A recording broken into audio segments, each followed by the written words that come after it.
వేడి వేడి మసాలా వడ ఎలా చేయాలో ఈ వీడియోలో చూసేద్దాము. పర్ఫెక్ట్ ఈవినింగ్ స్నాక్ లేదా మార్నింగ్ టిఫిన్ ఏదన్నా సైడ్ నంచుకునేకి ఇలా మంచిగా మసాలా వడ చేసుకొని ఎర్రకారం తెల్ల చట్నీ చేసుకొని తింటే సూపర్ ఉంటుంది. ఎర్రకారం వీడియో మన ఛానల్లో ఉంది, ఒకసారి వెళ్ళి చెక్ చేసుకోండి. ముందుగా పచ్చిశనగపప్పు ఒక 3 to 4 hours నానబెట్టుకోవాలి. ఇప్పుడు ఒక మిక్సీ జార్లో అల్లం, వెల్లుల్లి, కొత్తిమీర, పుదీనా, పచ్చిమిర్చి, నానబెట్టుకున్న పచ్చిశనగపప్పు, రుచికి సరిపడా ఉప్పు వేసుకొని కొంచెం కచ్చాపచ్చిగా మిక్సీ చేసి పక్కన పెట్టుకోవాలి. ఇప్పుడు ఒక మిక్సింగ్ బౌల్ తీసుకొని మిక్స్ చేసుకున్న పచ్చిశనగపప్పు పేస్ట్ వేసుకొని, అలాగే కొంచెం పచ్చిశనగపప్పు నానబెట్టుకున్నవి కూడా వేసుకొని, దీంట్లోనే కొద్దిగా కరివేపాకు, కొద్దిగా జీలకర్ర కూడా వేసుకొని వీటన్నిటిని మిక్స్ అయ్యేలాగా చేతితో కలిపేసేసుకోవాలి.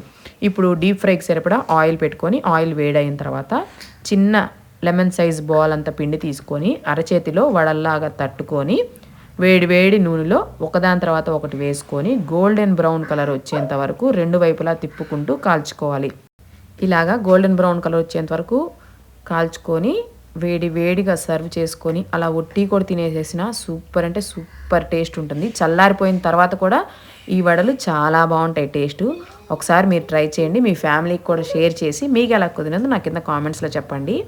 అండ్ అలాగే ఇంకా ఏమేమి రెసిపీస్ కావాలో కూడా కామెంట్ చేసేయండి. Next time try